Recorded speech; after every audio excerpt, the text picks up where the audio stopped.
अस्सलाम वालेकुम second year. Last time हमने इस स्लाइड के ऊपर स्टॉप किया था, तो यहाँ से हम कंटिन्यू करते हैं। लास्ट टाइम हमने डिस्कस किया था कि बेसिकली जो डायग्राम बनी हुई है इसमें पूरा का पूरा आपका शॉर्टकट मैकेनिज्म दिया हुआ है, shortcut mechanism of agonist and antagonist. हमें पता है कि हमारे पास जो है टायरोसिन है limiting factor, tyrosine is converted into dopa and in the presence of dopa decarboxylase dopa is converted into dopamine.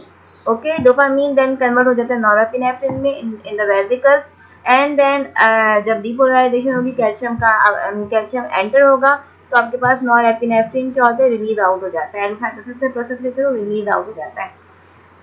Norepinephrine जब रिलीज आउट होता है तो ये अब आपके पास जो है अब कौन से अब हमारे पास एड्रेनर्जिक के रिसेप्टर देखना है। आपने नॉरएपिनेफ्रिन का रिलीजिंग सिंथेसिस देख ली यहाँ पे इन शॉर्ट समरी। उसके बाद हमारे पास रिसेप्टर्स कौन से एनर्जिक के, हमारे पास एनर्जिक के रिसेप्टर अल्फा 1 जो कि जो है पोस्ट सिनेप्टिकली मौजूद होते हैं, अल्फा 2 जो कि ज़्यादातर प्री सिनेप्टिकली यानी फ्रीक्वेंटली जो है वो प्री सिनेप्टिकली प्रेजेंट होते हैं, then beta 1 and beta 2।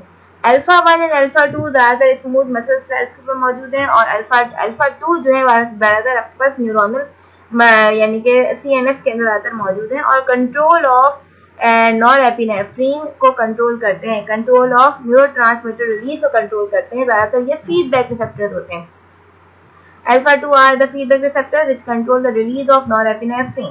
Okay, ज़्यादातर आपके पास ये CNS में मौजूद होते हैं और ये आपके पास जो फीडबैक रिसेप्टर्स होते हैं ये ब्लड के अंदर मौजूद नॉरएपिनेफ्रिन के जो है वो मेटाबोलाइट्स को भी डिटेक्ट कर लेते हैं, तो आपके पास उसके रिलीज को कंट्रोल करते हैं कि अब इन्हें ज़रूरत है या अभी हमें ज़रूरत नहीं है। इसी तरह से आपके पास अल्फा 1 जो कि ज़्यादातर स्मूथ मसल सेल्स में मौजूद है और हमारे पास जो है वेसल्स के ऊपर ज़्यादातर मौजूद होता है अल्फा 1 रिसेप्टर। अच्छा जी, नेक्स्ट हमारे पास आ जाए बीटा 1 रिसेप्टर जो आपके पास ज़्यादातर कार्डियक मसल सेल्स के ऊपर मौजूद है, जो कि rate and force of contractions को बढ़ा रहे हैं। जैसे अल्फा 1 कॉन्ट्रैक्शन बढ़ा रहा है वैसे आपके पास जो है बेसिकली इसका ओरिजिनल वर्ड क्या है बीटा 1 का, जब ये जाके एगोनिस्ट से बाइंड करेगा, जब बीटा 1 के ऊपर कोई ई एगोनिस्ट जाके बाइंड करेगा तो rate and force of contraction of the heart muscles क्या होगी, बढ़ जाएगी। Rate and force of contraction of the heart muscle आपके पास क्या हो जाती है, अल्फा 1 से जब भी जाके बीटा 1 से जब भी जाके न्यूरोट्रांसमीटर बाइंड करता है तो rate and force of contraction of cardiac muscles को एनहांस कर देता है।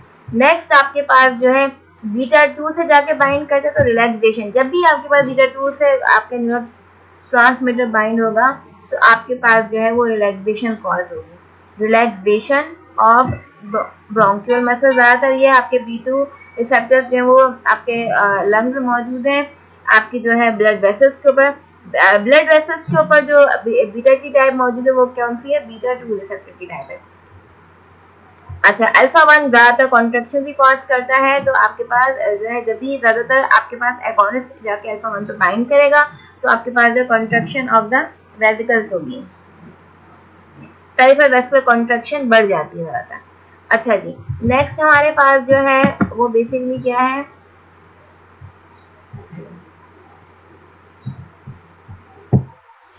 नेक्स्ट हमारे पास अल्फा 2 रिसेप्टर्स हैं।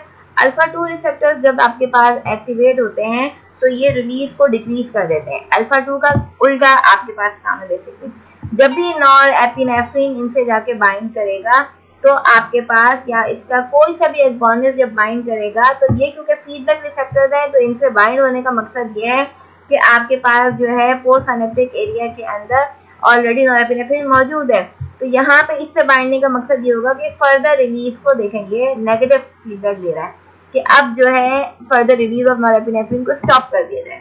तो नॉर्मल कंडीशन में अब जब इसके अब हम इसको फर्दर पढ़ते हैं, डिस्कस करते हैं कि हमारे पास कौन सी एगोनिस्ट ड्रग्स है, कौन सी एंटागोनिस्ट है।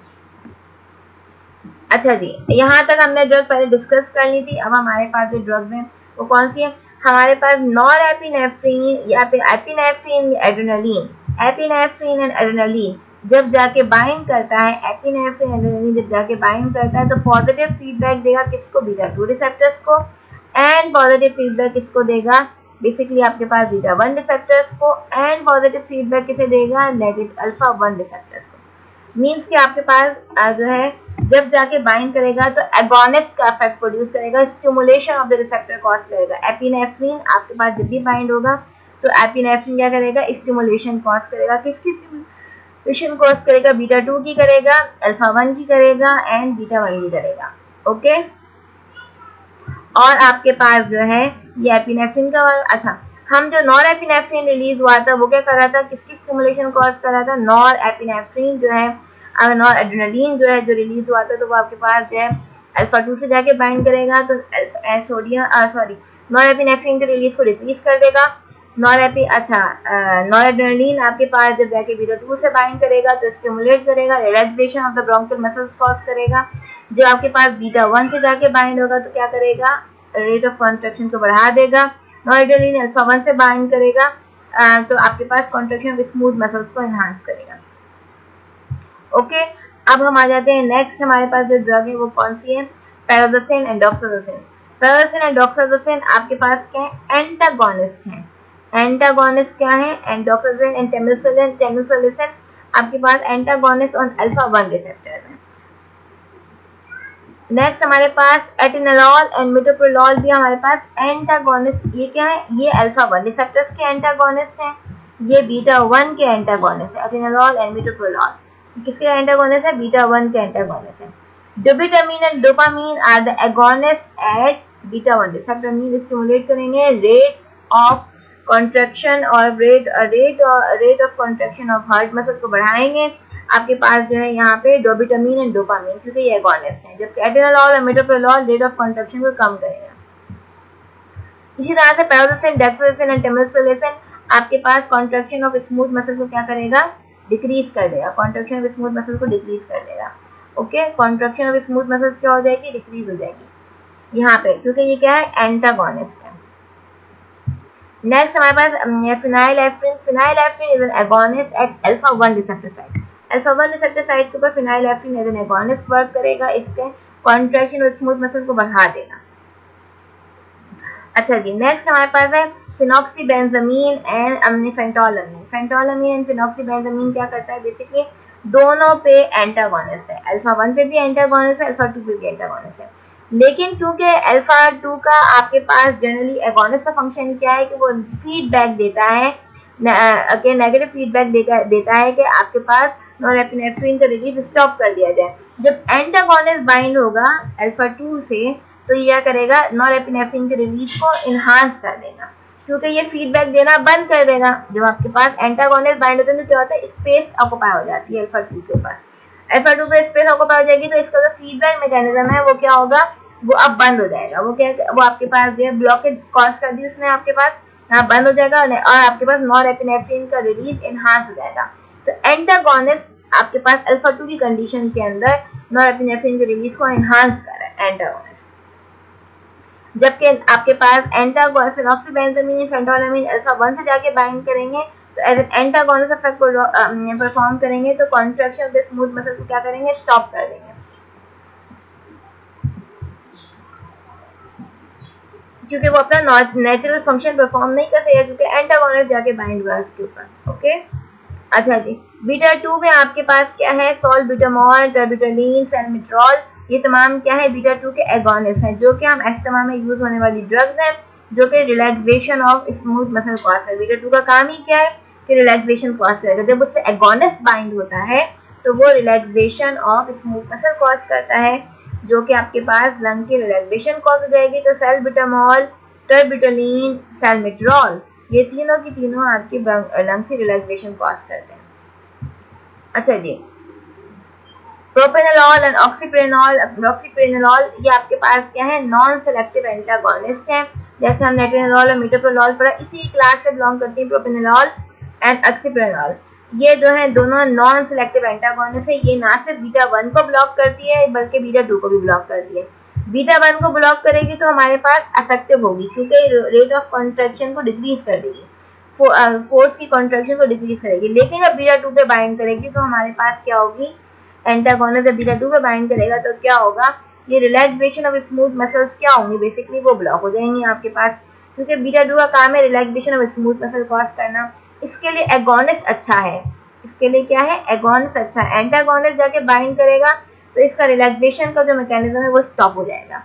तो हमारे पास एस्थमा के पेशेंट्स के अंदर अगर वो साथ में हाइपरटेंशन के पेशेंट भी है जैसे कॉन्ट्रैक्शन ऑफ मसल्स को बढ़ा रहे हैं, तो हम उसे बीटा 1 ब्लॉकर देते हैं, तो हमें उसे सिलेक्टिव बीटा 1 देनी चाहिए, क्योंकि अगर हम नॉन सिलेक्टिव देंगे तो आप देख सकते हैं कि बीटा 2 को जाके ब्लॉक कर देता है, जिसकी वजह से एस्थमा की कंडीशन में पेशेंट जो है वो कॉम्प्रोमाइज हो जाएगा।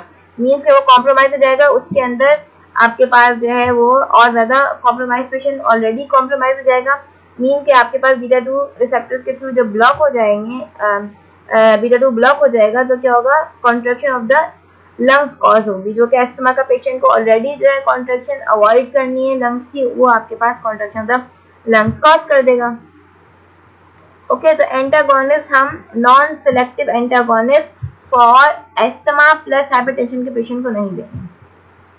ओके, तो यहाँ पे हम इससे आगे चलते हैं। ये हमारे पास इन शॉर्ट समरी थी ओवरऑल इस एड्रेनर्जिक एगोनिस्ट की एंड एंटागोनिस्ट की। नेक्स्ट हमारे पास एड्रेनर्जिक एगोनिस्ट। सबसे पहले हमारे पास डायरेक्ट एक्टिंग है, जिनमें सिलेक्टिव अल्फा 1 आपके पास फिनाइलएफ्रिन, अल्फा 2 कोनिडीन, आपके पास बीटा 1 डिबिटामीन, बीटा 2 आपके पास टेरबिटोलिन। नॉन सिलेक्टिव में क्या है, अल्फा 1 एंड अल्फा 2 ऑक्सीमेटाजोलिन आपके पास क्या है, नॉन सिलेक्टिव है। बीटा 1 एंड बीटा 2 के ऊपर अफेक्ट प्रोड्यूस करेंगे, यानी कि ये आपके पास मोर देन वन रिसेप्टर पर अफेक्ट प्रोड्यूस करें। आइसोप्रोटेरिनॉल, अच्छा एपिनेफ्रिन आपके अल्फा 1 अल्फा 2 बीटा 1 बीटा 2 सब पे अफेक्ट प्रोड्यूस करेगा। Nor epinephrine alpha 1 alpha 2 beta 1 पे भी अफेक्ट प्रोड्यूस करेगा। ओके, अब जो है ये रिसेप्टर साइट्स आपने हर ड्रग की याद करनी है। अगर आपको रिसेप्टर साइट्स याद होंगी तो आपको पता है कि अल्फा 1 क्या कॉज करता है, contraction of the smooth muscle. आपके पास अल्फा 2 क्या कॉज करता है, negative feedback for the release of norepinephrine. Beta 1 क्या कॉज करता है, contraction of smooth, contraction of heart muscles को बढ़ा देता है। बीटा 2 क्या कॉज करता है, लंग्स की कॉन्ट्रैक्शंस को आपके पास क्या करता है, रिलैक्सेशन कॉज करता है। तो जो ड्रग जहाँ पे आपके पास जो है एगोनिस्ट अफेक्ट कर रही है, तो आपको पता इसके सारे फंक्शन आप खुद बता सकते हैं। तो आप अगर आप रिसेप्टर साइट जानते हैं कि कौन से रिसेप्टर साइट्स के ऊपर वो as an agonist affect produce कर रही है, ये सिलेक्टिव है या नॉन सिलेक्टिव है, सही। तो नेक्स्ट हमारे पास मिक्स एक्टिंग में आपके पास आ जाए ephedrine. Ephedrine alpha 1 alpha 2 beta 1 beta 2 सबके ऊपर अफेक्ट प्रोड्यूस करती है और रिलीजिंग एजेंट है। मीन्स आपके पास जो है नॉरएपिनेफ्रिन की रिलीज को एनहांस कर देता है। इनडायरेक्ट एक्टिंग में हमारे पास रिलीजिंग एजेंट कौन से हैं, एम्फेटामीन एंड टायरामीन, जो रीअपटेक को आपके पास डिक्रीज कर देते हैं और इस तरह से रिलीज कॉज कर देते हैं। कोकेन अपटेक इनहिबिटर आपके पास जो है अपटेक, अच्छा सॉरी, ये आपके पूल से जो आपके पास जो पूल होता है साइटोप्लाज्मिक पूल, वहां से रिलीज बढ़ा देते हैं। दूसरा आपके पास अपटेक इनहिबिटर कोकेन है। कोकेन आपके पास अपटेक इनहिबिटर है, अपटेक ऑफ द नॉरएपिनेफ्रिन को डिक्रीज कर देती है और नॉरएपिनेफ्रिन का time on the synaptic area बढ़ा देती है। Monoamine oxidase inhibitor, monoamine oxidase का काम क्या, ऑक्सीडेशन ऑफ द नॉरएपिनेफ्रिन। जब ऑक्सीडेशन हो जाएगी नॉरएपिनेफ्रिन की तो उसका अफेक्ट क्या होगा, एबॉलिश हो जाएगा। जब हम इनहिबिटर्स देते हैं इस एंजाइम्स के तो नॉरएपिनेफ्रिन का होगा मेटाबोलाइज नहीं होता, तो यहाँ पे आपके पास उसका अफेक्ट, उसका टाइम ऑफ अफेक्ट जो है वो बढ़ जाता है। जिसमें आपके पास आती है स्विजलिन। अच्छा जी, कैथकोल ओ मिथाइल ट्रांसफरेज इनहिबिटर्स भी आपके पास जो है वो कैथकोल्स को, जितने भी कैथकोल्स हैं, डोपामीन, एपिनेफ्रिन, नॉरएपिनेफ्रिन, आपके पास जो है इन तमाम को जो है वो क्या करते हैं, मेटाबोलाइज करता है। जिसमें आपके पास इंटरकेपॉन आपके पास जो है वो बेसिकली कैथकोल ओ मिथाइल ट्रांसफरेज इनहिबिटर है। इनडायरेक्ट एक्टिंग आपके पास जो इनडायरेक्ट एक्टिंग ड्रग्स आपके पास बेसिकली क्या करती हैं, ड्रग इनहांस करती है release of norepinephrine for in जो इनडायरेक्ट एक्टिंग है वो वेसिकल से रिलीज को इनहांस करती है। जो मिक्स एक्टिंग है वो आपके पास क्या करती हैं, दोनों तरफ इफेक्ट प्रोड्यूस करती हैं। जो है आपके पास जो है वो बेसिकली रिसेप्टर को भी जाके एक्टिवेट करेंगी और दूसरा आपके पास रिलीज को भी बढ़ा देंगी। जो डायरेक्ट एक्टिंग है वो जाके उनका मेजर काम क्या है, वो बेसिकली रिसेप्टर्स को डायरेक्टली एड्रेनर्जिक रिसेप्टर्स को एक्टिवेट करती हैं। Post synaptic target cell membrane के ऊपर जो एड्रेनर्जिक रिसेप्टर है that is alpha 1 alpha 2 beta 1 beta 2 इनको एक्टिवेट करती हैं। अच्छा जी, अल्फा एगोनिस्ट आपके पास क्या है, फिनाइलएफ्रिन एंड मिथॉक्सामीन आपके पास क्या है, अल्फा एगोनिस्ट है। जिसमें आपके पास जो अल्फा 1 के लिए इसके लिए एफिनिटी ज्यादा होगी, फिनाइलएफ्रिन एंड मिथॉक्सामीन की अल्फा 1 की एफिनिटी ज्यादा है एज कम्पेयर टू अल्फा 2, और अल्फा 2 की एफिनिटी बीटा से बहुत ज्यादा है। मीन ये एक्टिवेट करता है बीटा को, लेकिन बहुत आपके हाई डोज पे एक्टिवेट करेगा। क्लोनिडीन एंड मिथाइल नॉरएपिनेफ्रिन आपके पास अल्फा 2 से ज़्यादा बाइंड करेगा, एफिनिटी ज़्यादा आपके पास क्लोनिडीन के मिथाइल नॉरएपिनेफ्रिन की एफिनिटी फॉर अल्फा 2 ज़्यादा है एज कम्पेयर टू अल्फा 1, और एज कम्पेयर टू बीटा आपके पास कहीं ज़्यादा अल्फा 1 की है, यानी बीटा बहुत निग्लिजिबल एफिनिटी रखता है बीटा के लिए। Mix alpha and beta agonist आपके पास जो है, जो मिक्स है मतलब तमाम एपिनेफ्रिन नॉरएपिनेफ्रिन तमाम रिसेप्टर्स को एक्टिवेट करते हैं। नॉरएपिनेफ्रिन जो है वो आपके पास अल्फा 1 और अल्फा 2 के लिए इक्वल एफिनिटी रखता है, जबकि बीटा 1 के लिए एफिनिटी ज्यादा है as compare to beta 2। Epinephrine आपके पास अल्फा 1 के मुकाबले alpha 1 is equal to alpha 2, लेकिन बीटा 1 भी आपके पास यहाँ पे बीटा 2 के बराबर होता है एपिनेफ्रिन के लिए। बीटा एगोनिस्ट, बीटा एगोनिस्ट हम जब आ जाते हैं तो मीन्स कि आपके पास जो है बीटा रिसेप्टर्स के सिर्फ बीटा 1 एंड बीटा 2 पे देखने वाले इफेक्ट प्रोड्यूस करने वाले रिसेप्टर्स, तो डोपामिन जो है वो बीटा 1 के लिए ज़्यादा एफिनिटी रखता है एज कम्पेयर टू बीटा 2, और अल्फा के लिए बहुत निग्लिजिबल एफिनिटी रखता है।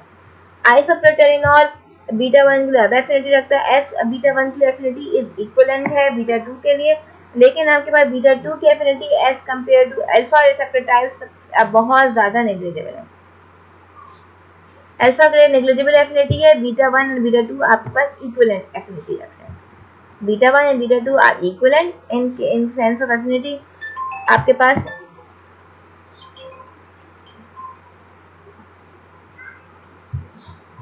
अच्छा डिटर्बिटोलिन और आपके पास है मेटाप्रोटेरिनॉल, अल्बेंडाजोल और एरिट्रोड्रीन, ये बेसिकली आपके पास बीटा 2 के लिए ज़्यादा हाईली एफिनिटी रखते हैं एज कम्पेयर टू बीटा 1, और बीटा 1 आपके पास हाई एफिनिटी रखता है एज कम्पेयर टू अल्फा।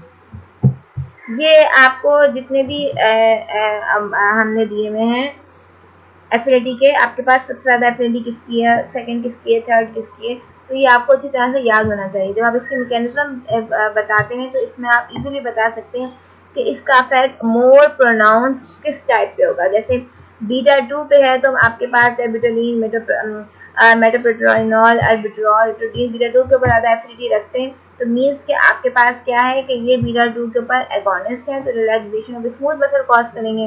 जो बीटा 1 के ऊपर एगोनिस्ट है वो बेसिकली क्या करेगा, कॉन्ट्रैक्शन ऑफ हार्ट मसल्स बढ़ा देगा, जैसे dopamine contraction of heart muscles बढ़ा देगा। एपिनेफ्रिन आपके पास जैसे फॉर सपोज अल्फा 1 पे जो एफिनिटी रखते हैं वो पेरिफेरल वेस्कुलर रेजिस्टेंस को बढ़ा देंगे, जो अल्फा 2 पे एफिनिटी रखते हैं वो नॉरएपिनेफ्रिन के रिलीज को जो है वो डिक्रीज कर देंगे। डोपामिन एगोनिस्ट, अब डोपामिन एगोनिस्ट आपके पास जो है बेसिकली क्या है, dopamine D1 is equal to D2, जितनी एफिनिटी D1 के लिए उतनी D2 के लिए, लेकिन बीटा के लिए affinity as compare to D1 and D2 कम होती है और अल्फा के लिए उससे भी ज़्यादा कम होती है। फेनोल्डिपाम आपके पास D1 के लिए मोर एफिनिटी रखता है as compare to D2 agonist. Epinephrine आपके पास बेसिकली जो है एगोनिस्ट वर्क करेगा। आपके पास फॉर एग्जांपल एपिनेफ्रिन लिया हमने तो वो आपके पास बीटा 1 और बीटा 2 दोनों पे क्या है, एगोनिस्ट है, जबकि एंटागोनिस्ट प्रोपेनॉल है, जिसमें अभी डायग्राम में डिस्कस किया था, वो क्या करेगा, एपिनेफ्रिन को बाइंड नहीं होने देगा, एपिनेफ्रिन को क्या करेगा, बाइंड नहीं होने देगा और इफेक्ट जो है वो बढ़ जाए। आपका जो है वो प्रोपेनॉल का जो है बेसिकली ब्लॉक कर देगा रिसेप्टर को, एपिनेफ्रिन को बाइंड होने देगा, तो आपके पास क्या होगा, ब्लॉकेज ऑफ जो है रिसेप्टर कॉज होगी बीटा 1 या बीटा 2, क्योंकि प्रोपेनॉल आपके पास नॉन सिलेक्टिव है, इसलिए बीटा 1 या बीटा 2 बोथ से जाके बाइंड करेगा।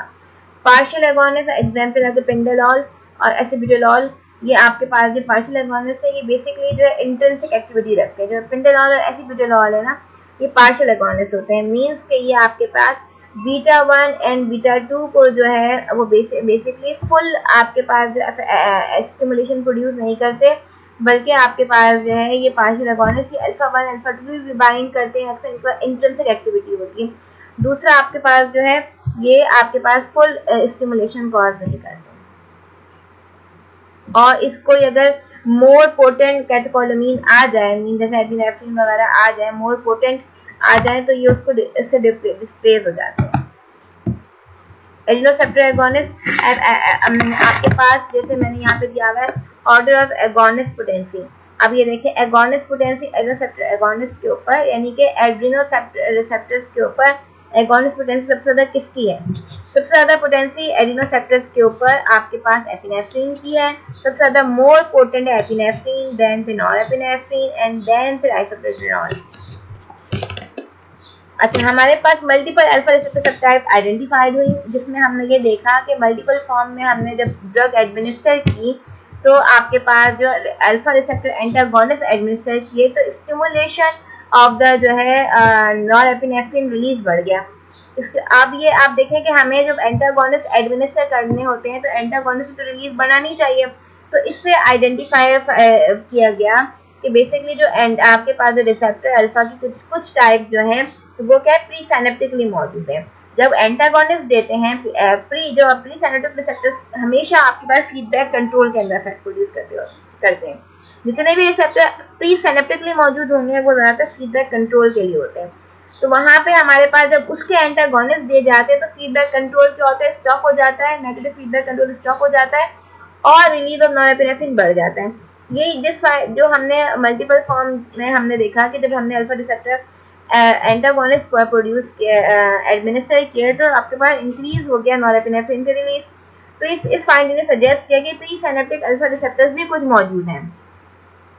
पोस्ट साइनेप्टिक रिसेप्टर्स आपके पास कौन से टाइप है, अल्फा 1 टाइप है, और प्री साइनेप्टिक रिसेप्टर्स की जो मेजर टाइप अल्फा 2 की जो मेजर टाइप है वो प्री साइनेप्टिकली मौजूद होती है। अल्फा 2 आपके पास कुछ आपके जो है वो पोस्ट साइनेप्टिकली भी मौजूद होते हैं।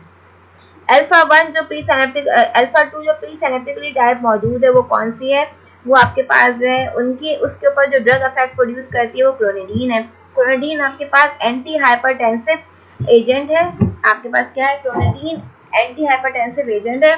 जब भी आपके पास एज एन एगोनिस्ट वर्क करती है, जब अल्फा 2 के वो जाके बाइंड करती है तो अल्फा 2 क्या है आपके पास नेगेटिव फीडबैक देता है कि नॉरएपिनेफ्रिन रिलीज ना किया जाए।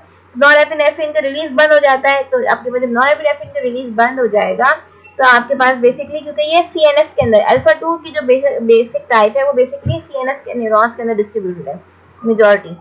तो जब भी आपके पास clonidine as an agonist work करता है, जाके बाइंड होता है तो नॉरएपिनेफ्रिन का रिलीज बंद हो जाता है, रिलीज डिक्रीज हो जाता है।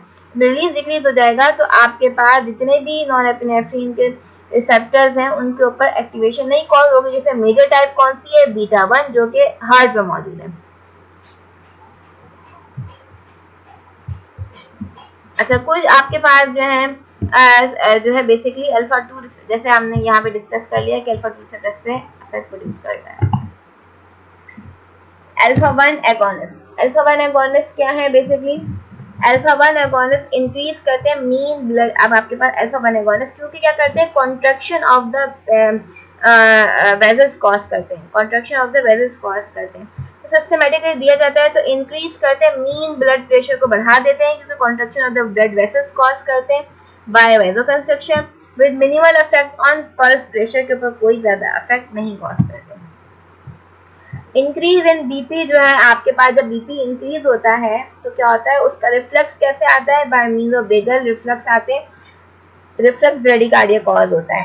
ओके, कार्डियक आउटपुट जो है वो डिक्रीज हो जाता है, कार्डियक आउटपुट क्या हो जाएगा, डिक्रीज हो जाएगा। बट आपके पास ये जो कार्डियक आउटपुट है इसको बैलेंस डिक्रीज, इसका बैलेंस कौन कर रहा है, उसके डिक्रीज को बैलेंस कौन करेगा, वीनस रिटर्न बहुत ज्यादा एंटर हो जाता है। सही है, जब वीनस रिटर्न आपके पास एंटर होता है तो आपका स्ट्रोक वॉल्यूम बढ़ जाता है जो कि आपके पास कार्डियक आउटपुट से बैलेंस हो जाता है।